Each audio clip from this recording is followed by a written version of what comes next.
굶어 죽을 거야. 이 한마디로 시어머니는 아들의 결혼을 파탄냈고 이번엔 며느리인 제게 같은 무기를 꺼내 드셨습니다. 당뇨가 있으신 분이 사흘째 금식 중이라는 소식에 온 가족이 저를 압박했고 저는 매일 시댁으로 가서 정성껏 음식을 만들어 드렸지만 어머니는 절대 드시지 않으셨습니다. 그런데 그날 밤 새벽 3시에 우연히 본 충격적인 광경. 냉장고 앞에 주저앉아 손으로 잡채를 몰래 드시고 계신 시어머니의 모습을 목격하고 말았습니다. 과연 이 상황을 어떻게 해결했을까요? 지금부터 그 이야기를 들려드리겠습니다. 이 이야기가 궁금하시다면 좋아요 버튼과 알림 설정 꼭 눌러주세요. 여러분의 좋아요 하나가 더 좋은 이야기를 만드는 힘이 됩니다. 자, 그럼 시작하겠습니다. 금식이라는 무기. 굶어 죽을 거야. 이 한마디가 우리 집안을 지배하는 주문이었다. 시어머니는 자신이 원하는 것을 관철시킬 때마다 이 방법을 사용하셨다. 그리고 그 효과는 놀라울 만큼 확실했다. 가장 기억에 남는 사건은 2년 전 아주버님의 연애 사건이었다. 당시 아주버님은 3년을 사귄 여자친구와 결혼을 앞두고 있었다. 35의 늦은 나이에 찾은 사랑이었기에 온 가족이 축복했다. 아니, 온 가족이라고 생각했다. 그날 아주버님은 예비 신부를 데리고 어머니께 정식으로 인사를 드리러 왔다. 키가 크고 세련된 인상의 그 여성은 대기업 과장으로 능력도 외모도 흠잡을 데 없어 보였다. 나도 마음속으로 이번엔 어머니도 흡족해 하시겠구나라고 생각했다. 하지만 식사 자리에서 어머니의 표정은 점점 굳어갔다. 요즘 젊은 여자들은 다들 이렇게 당당하냐? 어머니의 첫 마디였다. 예비 신부가 자신의 커리어에 대해 이야기하는 것이 마음에 들지 않으셨던 것이다. 식사가 끝나고 그들이 돌아간 후 어머니는 단호하게 선언하셨다. 저 여자랑 결혼하면 나 굶어 죽을 거야. 처음엔 농담인 줄 알았다. 하지만 그날부터 어머니는 정말로 아무것도 드시지 않았다. 물 한 모금, 죽 한 숟가락도 입에 대지 않으셨다. 하루 이틀 사흘. 시간이 갈수록 어머니의 얼굴은 창백해졌다. 당뇨가 있으신 분이 약만 드시고 음식을 안 드시니 저혈당으로 쓰러지실까 온 가족이 전전긍긍했다. 형님, 제발 엄마 좀 말려보세요. 남편은 매일 밤 아주버님에게 전화를 했다. 아주버님도 어머니를 설득하려 했지만 소용없었다. 내가 죽어도 좋으니 마음대로 해라라는 말씀만 반복하셨다. 결국 일주일째 되는 날 응급실까지 실려가신 어머니를 보고 아주버님은 항복했다. 알았어요, 엄마. 헤어질게요. 그 말을 듣고서야 어머니는 미움을 드시기 시작했다. 그리고 아주버님은 3년을 함께한 여자와 헤어졌다. 사랑하는 사람을 어머니 때문에 포기한 아주버님의 그 텅 빈 눈빛을 나는 아직도 잊을 수가 없다. 2부 두 번째 금식의 시작. 그리고 이번엔 내 차례가 왔다. 며칠 전 시어머니께서 갑자기 전화를 하셨다. 며느리야, 요즘 몸이 너무 안 좋아. 혼자 밥도 제대로 못해 먹겠더라. 어머니는 70이 넘으셨지만 늘 정정하신 편이었다. 걱정이 되어 다음날 아침 일찍 찾아뵈었다. 하지만 겉으로 보기엔 평소와 다를 바 없으셨다. 그래, 내가 와줘서 고맙구나. 사실은 말이다. 어머니는 내 손을 꼭 잡으셨다. 내가 차려주는 밥을 먹어야겠어. 몸이 안 좋아서 밥도 못해 먹겠으니 너희 식구랑 같이 살자. 순간 머릿속이 하얘졌다. 우리는 아파트에서 남편과 중학생 딸, 초등학생 아들과 네 식구가 살고 있다. 방은 2개뿐이고 나는 재택으로 일을 하고 있어서 거실 한쪽을 작업 공간으로 쓰고 있었다. 어머니, 그건 집이 좁아서. 뭐? 집이 좁다고? 그럼 나더러 여기서 혼자 죽으라는 거야? 어머니의 목소리가 높아졌다. 나는 당황해서 말을 더듬었다. 아니, 그게 아니라. 어머니, 좀 더 생각해 볼 시간을. 생각할 게 뭐가 있어. 시어머니가 같이 살자는데 며느리가 거절을 해? 그날 나는 제대로 대답하지 못하고 집으로 돌아왔다. 남편에게 이야기하자 남편도 난처한 표정을 지었다. 여보, 현실적으로 우리 집에 모시기는 힘들잖아. 엄마한테 천천히 설득해 볼게. 하지만 그날 저녁 아주버님에게서 다급한 전화가 왔다. 재수 씨 엄마가 또 시작하셨어요. 아무것도 안 드신대요. 심장이 철렁 내려앉았다. 설마 또? 산부 압박과 죄책감. 다음 날부터 시어머니는 정말로 금식에 들어가셨다. 하루 이틀이 지나면서 남편과 아주버님의 압박이 시작됐다.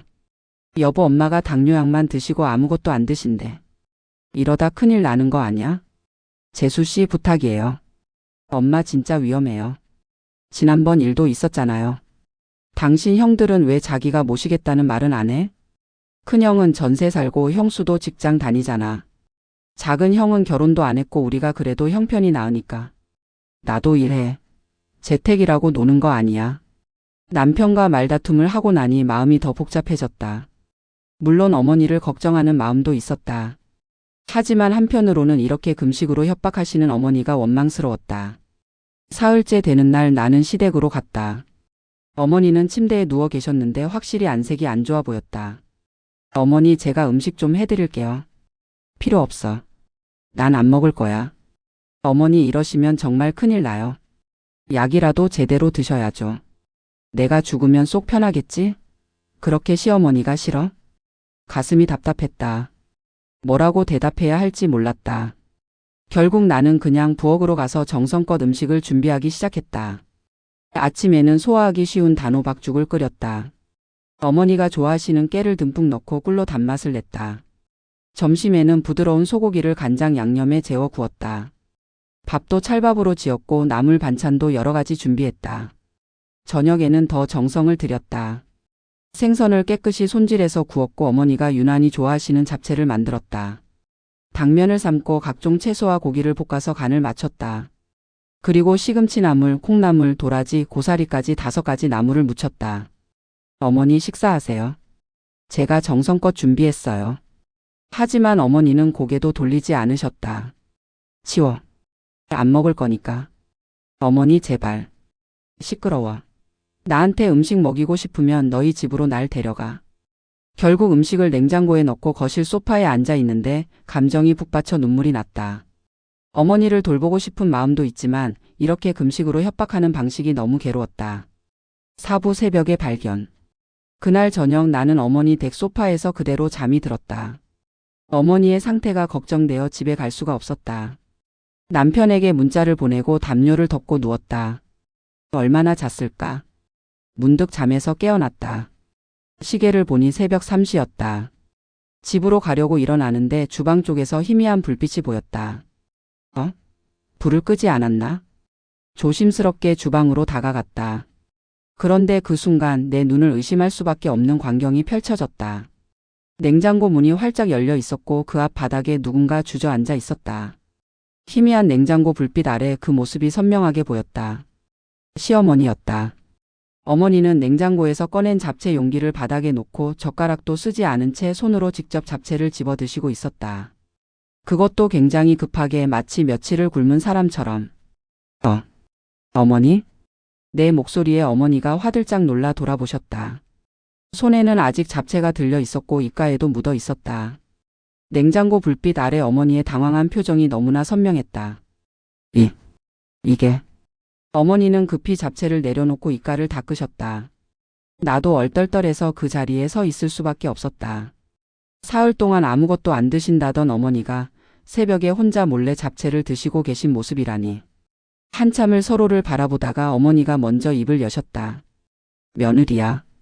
어머니의 목소리가 떨렸다. 우리 아들한테는 이 이야기 하지 마라. 아들이 걱정할까봐. 순간 모든 것이 이해됐다. 어머니는 정말 금식을 하신 게 아니었다. 식구들이 없을 때 몰래 드셨던 것이다. 아니 어쩌면 처음부터 이것은 하나의 연극이었는지도 몰랐다. 오부 진실의 순간. 나는 천천히 어머니 옆에 앉았다. 어머니는 고개를 들지 못하고 계셨다. 평소 당당하시던 모습과는 너무나 달랐다. 어머니. 솔직히 말씀드릴게요. 저도 어머니를 모시고 싶은 마음은 있어요. 하지만 지금 우리 집 형편상 정말 어려워요. 좁은 집에 아이들도 있고 저도 일을 해야 하고. 어머니는 여전히 고개를 들지 않으셨다. 그런데 이렇게 금식으로 협박하시면 저도 너무 힘들어요. 한참을 침묵이 흘렀다. 그러다 어머니가 조용히 말씀하셨다. 미안하다. 며느리야. 깜짝 놀라 어머니를 쳐다봤다. 어머니가 사과를 하시다니. 나도 알아. 이게 옳은 방법이 아니란 거. 근데 이렇게라도 안 하면 아무도 내 말을 안 들어주더라. 어머니의 목소리가 떨렸다. 큰애 결혼할 때도 그랬어. 내가 정말 마음에 안 들어서 반대한 게 아니었어. 그냥 내 말도 한번 들어주기를 바랐던 거야. 근데 아무도 내 의견을 안 물어보더라고. 어머니의 목소리에서 외로움이 느껴졌다. 늙으니까 다들 무시하는 것 같아. 내 의견은 중요하지 않고 그냥 조용히 있으라는 것 같고. 그래서 이런 방법밖에 없었어. 내가 굶는다고 하면 그래도 다들 내 말을 들어주니까. 가슴 한편이 저렸다. 강압적이고 고집스러워 보였던 어머니의 금식은 알고 보니 외로운 노인의 마지막 발언권이었던 것이다. 어머니, 너희 집에 안 갈게. 너도 힘들다는 거 알아. 근데 어머니가 처음으로 나를 쳐다보셨다. 가끔씩이라도 이렇게 와서 밥 좀 해주면 안 될까? 혼자 먹는 밥은 너무 맛이 없어. 그제야 알았다. 어머니가 진짜 원하셨던 건 학가가 아니라 관심과 사랑이었다는 것을. 네, 어머니. 자주 올게요. 그리고 어머니가 좋아하시는 음식 많이 해드릴게요. 어머니의 눈가가 촉촉해졌다. 대신 어머니도 약속하세요. 이제 이런 식으로 금식은 안 하신다고. 어머니 정말 쓰러지시면 저희가 얼마나 걱정하는지 아세요? 어머니는 고개를 끄덕이셨다. 그리고 어머니. 나는 잡채 용기를 가리키며 웃었다. 배고프시면 그냥 먹고 싶다고 하세요. 이렇게 몰래 드실 필요 없어요. 어머니도 쑥스러운 듯 웃으셨다. 그래. 근데 말이야. 네? 울 아들한테는 오늘 일 비밀이다. 알았지? 나는 고개를 끄덕였다. 네, 알겠습니다. 대신 어머니도 저희 학가 이야기 다시 꺼내지 마세요. 그래, 약속한다. 우리는 서로를 보며 미소 지었다. 그리고 주방 바닥에 앉아 함께 새벽에 잡채를 나눠 먹었다. 냉장고 불빛 아래에서 먹는 잡채는 이상하게도 더 맛있었다. 6부 새로운 시작. 다음 날 아침 나는 어머니께 아침 식사를 차려드리고 집으로 돌아왔다. 남편이 걱정스러운 얼굴로 물었다. 어떻게 됐어? 엄마가 드셨어? 응. 어머니가 식사하시기로 하셨어. 정말? 갑자기 왜? 뭐라고 하셨는데? 자기 페이스대로 생각해 보시겠다고. 우리한테 너무 무리한 부탁이었다는 것도 이해하신대. 남편은 안도의 한숨을 쉬었다. 휴, 다행이다. 근데 갑자기 마음이 바뀌시다니. 당신이 뭐라고 한 거야? 그냥 진심으로 이야기했어. 그리고 자주 찾아뵙고 맛있는 것 해드리겠다고 약속했어. 그래, 그게 맞지. 미안해, 여보. 내가 중간에서 제대로 못해서. 나는 남편의 손을 잡았다. 괜찮아. 우리 모두 서로를 이해하려고 노력하면 되는 거니까. 그날 이후 나는 일주일에 3번씩 시댁을 찾아갔다. 어머니가 좋아하시는 음식을 만들어 드리고 함께 식사를 하며 이런저런 이야기를 나눴다. 가끔은 아이들도 데리고 가서 할머니와 시간을 보내게 했다. 어머니도 변하셨다. 더 이상 금식으로 협박하지 않으셨고 오히려 당신이 먹고 싶은 음식을 솔직하게 말씀하셨다. 며느리야, 오늘은 김치찌개가 먹고 싶다 혹은 잡채가 생각나네 하는 식으로. 아주버님도 자주 어머니를 찾아뵙기 시작했다. 그리고 몇 달 후 아주버님은 새로운 여자친구를 사귀기 시작했다는 소식을 전해왔다. 이번에는 어머니께 조금씩 이야기를 나누며 준비하고 있다고 했다. 재수씨, 고마워요.